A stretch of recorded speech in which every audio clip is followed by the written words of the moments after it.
इस मूवी के स्टार्ट में हम फेंगशियू को देखते हैं, जो कि दुनिया के सबसे टफेस्ट शाओलिन स्कूल का स्टूडेंट है। यहाँ वो अपने फाइनल टेस्ट के लिए तैयार हो रहा था और इस टेस्ट से ये तय होना था कि वो स्कूल से एक महान वॉरियर के तौर पे ग्रेजुएट होगा या नहीं। इस टेस्ट को वुडन डेथ बैटल के तौर पे जाना जाता था, जिसमें फैंग को कुछ वुडन पपेट से फाइट करना थी और इन वुडन पपेट्स को बहुत से ऐसे ग्रेट वॉरियर्स कंट्रोल करते थे जिन्हें कई सालों की ट्रेनिंग दी गई थी। इसलिए बहुत ही कम स्टूडेंट्स इस टेस्ट को पास कर पाते थे, लेकिन फैंग अपनी स्किल्स की वजह से इस टेस्ट को पास करने के लिए काफी ज्यादा कॉन्फिडेंट था। यहाँ फैंग जैसे ही उन पपेट्स को बताता है कि वो फाइट के लिए तैयार है, तो वो पपेट्स मूव करना स्टार्ट कर देते हैं और दो पपेट्स उस पे एक साथ ही अटैक कर देते हैं, लेकिन फैंग उनके इस अटैक को आसानी से डॉज कर लेता है। इसी दौरान थर्ड पपेट उसकी चेस्ट पे जोर से हिट करता है, जिससे उसे पता चलता है कि पहली दो मूव्स तो सिर्फ उसे डिस्ट्रैक्ट करने के लिए थी। इसलिए उसे गुस्सा आता है और वो अपना पाँव जोर से जमीन पे मारता है, जिसकी वजह से उसकी शर्ट उड़ जाती है और उसकी बॉडी ग्लो करने लगती है, क्योंकि उसकी पूरी बॉडी कॉपर की प्रोटेक्टिव लेयर से कवर थी। और फाइट करने की इस टेक्निक का नाम कॉपर स्किन था, जो कि सबसे एडवांस फाइटिंग टेक्निक थी और इसकी ट्रेनिंग उसने यंग एज से ही स्टार्ट कर दी थी। फैंग इसी टेक्निक को यूज करते हुए एक एक करके सारे पपेट्स को हरा देता है। यहाँ जब उसे लगता है कि वो ये फाइट जीत चुका है, तो तभी वो सारे पपेट्स कंबाइन होकर एक बहुत बड़े जायंट पपेट में कन्वर्ट हो जाते हैं, जिसके बाद वो जायंट पपेट फैंग पे अटैक कर देता है और उस पपेट को हराना किसी तरह से भी आसान नहीं था। इसलिए जब शिव को ये रियलाइज होता है कि वो इस मॉन्स्टर को अपनी पावर से नहीं हरा सकेगा, तो वो अपना ब्रेन यूज करने का डिसाइड करता है और उस टाइम का वेट करता है जब वो उस जगह पे अटैक कर सके जहाँ से स्ट्रिंग्स की हेल्प से उस पपेट को कंट्रोल किया जा रहा था। वो उन स्ट्रिंग्स पे अटैक करके उन्हें खींचने लगता है, जिसकी वजह से उस पपेट के हैंडलर्स भी नीचे गिर जाते हैं। इसके बाद वो उस पपेट पे अटैक करके उसे भी पूरी तरह से डिस्ट्रॉय कर देता है और ये फाइट जीत जाता है, जिसकी वजह से वो स्कूल से ऑनर के साथ ग्रेजुएट हो जाता है। इसके बाद सीन शिफ्ट होता है और हम एक करप्ट इलेक्टेड ऑफिशियल को देखते हैं जिसका नाम लाओ था और उसने कुछ दिन पहले ही खजाने से 5 मिलियन युआन चोरी किए थे और ये उस शहर में होने वाला अब तक का सबसे बड़ा फ्रॉड था। और लाओ इस चोरी में अपनी इन्वॉल्वमेंट को छुपाने के लिए कुछ भी करने के लिए तैयार था, इसलिए वो अपने साथियों को मरवा देता है और साथ ही वो अपनी फैमिली को भी मरवा देता है। और ये सब कुछ वो अपने सबसे ट्रस्टेड साथी मिंग की हेल्प से कर रहा था। उसके असिस्टेंट ने उसके लिए एक लिस्ट बनाई थी जिसमें चोरी किए गए पैसों की सारी डिटेल्स थी,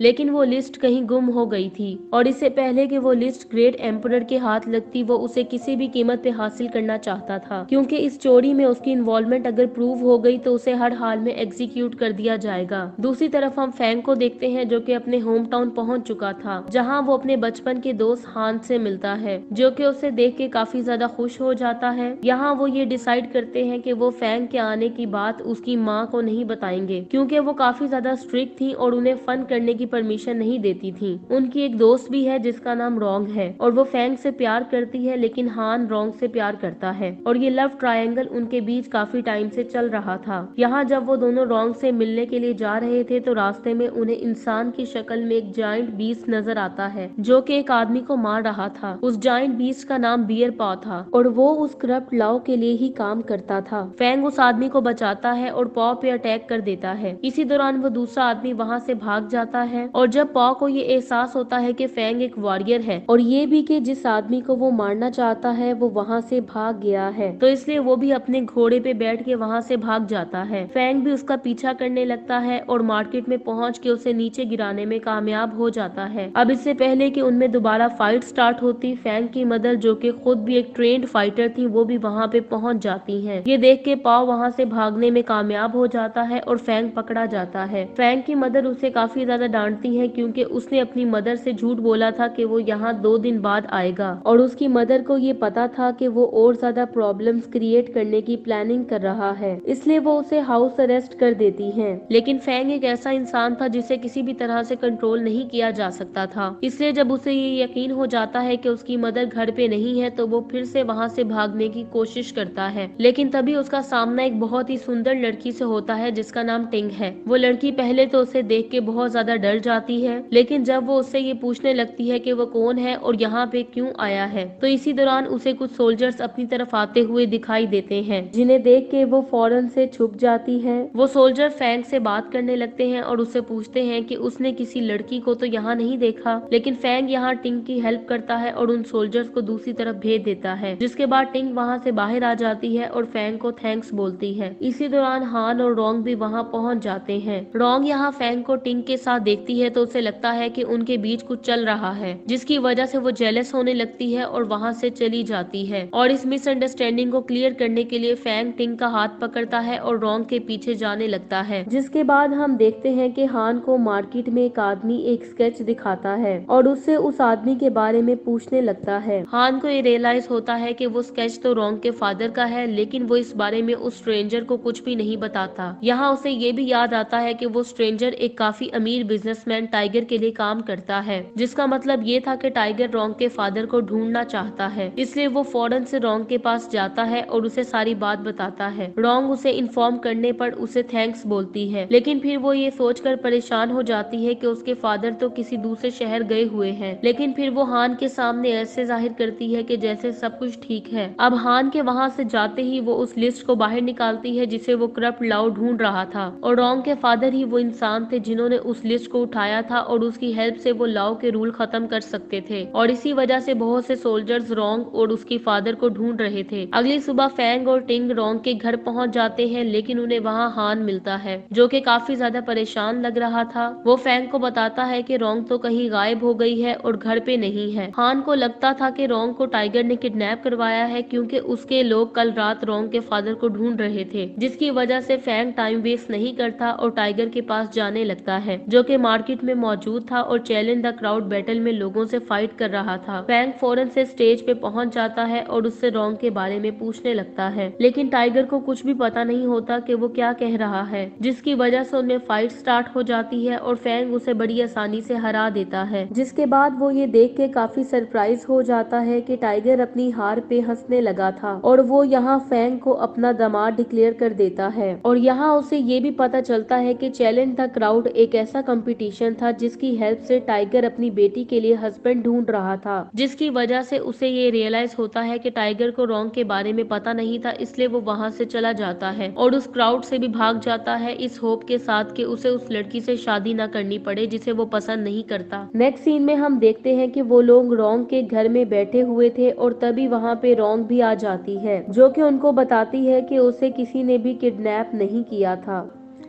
लेकिन जब वो उससे पूछते हैं कि वो कहाँ गई थी तो रोंग उन्हें इस बारे में कुछ भी नहीं बताती और फैंग को उसकी मूर्ति देती है जो कि उसने खुद बनाई थी। हान ये देख के काफी जेलस होने लगता है, लेकिन इस चीज को शो नहीं करता। नेक्स्ट सीन में जब फैंग और टिंग घर जा रहे होते हैं तो अचानक से टाइगर के लोग उन्हें घेर लेते हैं। यहाँ टाइगर टिंग को पकड़ लेता है और उससे पूछने लगता है कि वो पिछले 3 दिन से कहाँ थी। ये देख के फैंग को ये रियलाइज होता है कि वो लड़की जो कि उसकी पत्नी बनने वाली थी वो कोई और नहीं बल्कि टिंग ही है, जो कि टाइगर की बेटी है। यहाँ टाइगर ये बात भी रिवील करता है कि वो रोंग के फादर को इसलिए ढूंढ रहा था क्योंकि उसे ऐसा करने के लिए कोर्ट ने कहा है और ये डायरेक्ट ऑर्डर ऑफिसर लाओ की तरफ से दिया गया था जिसे वो डिक्लाइन नहीं कर सकता था। ये सुनकर फैंग को एहसास होता है कि अगर ये ऑर्डर लाओ की तरफ से दिया गया है तो फिर भी इसका मतलब ये है कि रोंग और उसके फादर की जान खतरे में है। लेकिन अब काफी देर हो चुकी थी, क्योंकि दूसरी तरफ लाओ के राइट हैंड मैन मिंग ने रोंग और उसके फादर को पहले ही पकड़ लिया था। वो उन दोनों को होस्टेज बना लेता है और उनसे लिस्ट के बारे में पूछने लगता है। रोंग के फादर पहले तो कई बार उसे लिस्ट के बारे में बताने से इनकार कर देते हैं, लेकिन फिर जब मिंग उसे रोंग को मारने की धमकी देता है तो ये सुनकर वो उन लोगों पे अटैक कर देता है, जिसके बाद वो एक सोल्जर की तलवार से अपने आप को मार लेता है और तभी वहाँ पे फैंग भी पहुंच जाता है, जिसे देख के सोल्जर्स उस पे अटैक कर देते हैं, लेकिन वो एक एक करके सबको मारने लगता है। जिसके बाद वो मिंग पे भी अटैक करता है और उसे एक जोरदार पंच से पीछे हटने पे मजबूर कर देता है। मिंग जब ये देखता है कि वो फैंग को हरा नहीं सकता तो वो लोग रोंग को होस्टेज बना के वहाँ से भाग जाते हैं और फैंग रोंग के फादर की डेड बॉडी को देख के काफी हेल्पलेस फील करने लगता है। दूसरी तरफ लाओ को जब ये पता चलता है कि उनका मिशन फेल हो गया है तो वो पॉ और उसके फादर हु को फैंग को मारने का ऑर्डर देता है और किसी भी कीमत पे वो लिस्ट उस तक लाने का कहता है। यहाँ हु जब लाओ के सामने घुटने टेकता है तो पॉ को ये बिल्कुल भी अच्छा नहीं लगता, क्योंकि वो ये नहीं चाहता था कि उसके फादर लाओ जैसे ईवल के सामने घुटने टेकें। लेकिन फिर वो अपने अपने फादर के कहने पर ना चाहते हुए भी खुद भी ऐसा कर देता है। दूसरी तरफ फैंग को एक लेटर मिलता है जिसमें उसे लिस्ट लेकर ईस्टवुड की तरफ बुलाया गया था और इसके बदले में वो रोंग की लाइफ बचा सकता था। रात को वो उसी जगह पर मिंग, पॉ और हु से मिलता है। यहाँ फैंग बगैर किसी फाइट के उन्हें वो लिस्ट दे देता है, लेकिन जल्द ही मिंग को पता चल जाता है कि वो लिस्ट तो फेक थी, जिसकी वजह से फैंग और पॉ में फाइट स्टार्ट हो जाती है जो कि काफी देर चलती रहती है,